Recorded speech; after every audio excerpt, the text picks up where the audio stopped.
Құрметті YouTube көрермендерім, бүгін өте бір тамаша, керемет өзіміздің қазақтың нағыз наурыз көжесін жасадым. Бұрынғы әжелерімізде. Сондықтан осы видеомды басынан бастап соңына дейін көріңіздер. Қараңыздаршы қалай жасалуын. Мына қазысы да бар ішінде, құрты бар. Мінекей 3 дән салдым. Бидай, 2 жүгерінің түрін, сары жүгері, ақ жүгері. Наурыз көжемізге не керек деңіздер? Бұл наурыз көжемізге енді бірінші мен 2 жүгерін, сары жүгері мен ақ жүгеріні мен бірінші жақсылап тазалап жуып, мен бұны кішкене бір жарты сағатқа жібітіп қоямын жылы суға. Содан ары қарай мен сіздерге рет-ретімен көрсете беремін, қалай немен жасалатынын. Ары қарай кеттік. Наурыз көжемізге не керек екен? Мына бүтіндей қазымыз сүрленген. Сосын мынау свежий, жаңа сүрленбеген ет, жылқының еті тек қана. Мына осы жылқының өзінің майы, мынау қазының майы.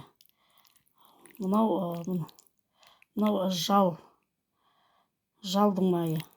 Осының бәрін қазір салам, кейін дайын болған кезде турай саламыз.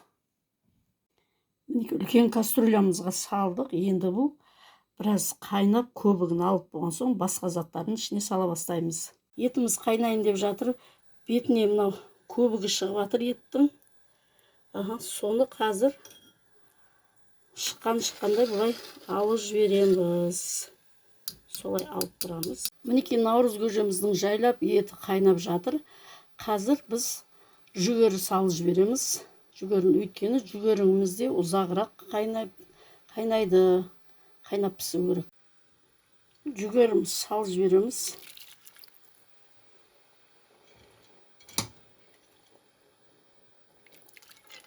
Қазір жайлап бәрін салып жіберемін.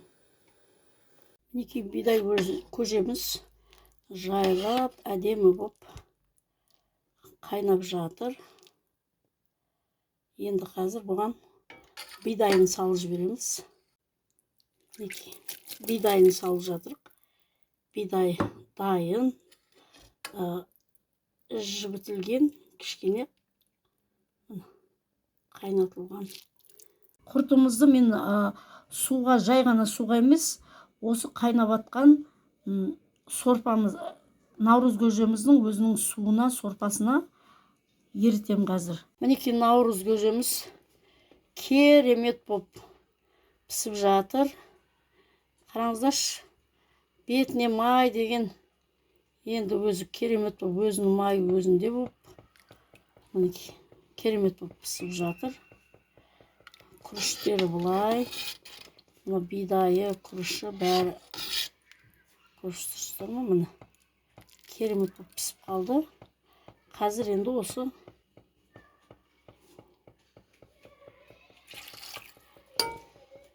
суын құртқа салып жатырмын, құйып жатырмын деген о. Құртымызға мына сорпамыз құйып алдық. Қазір еземіз. Мінеке құртымызды жақсылап тұрып езіп жатырмын. Керемет боп езіліп жатыр.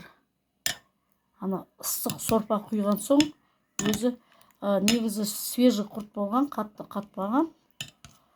Жақсылап езіліп жатыр. Керемет болып жатыр. Көрдіңіздер ме? Демелеп езіп жатырмын. Күшті. Мінекей керемет боп наурыз көжеміз қайнап жатыр, уже дайын болды. Енді міне мен құртын салайын деп жатырмын. Ездім, қатық сияқты қылып езіп алдым. Қатық білесіздер, осындай болып тұрады. Бұған бар ғой, айран қоссаңыздар да болады, қатық қоссаңыздар да болады.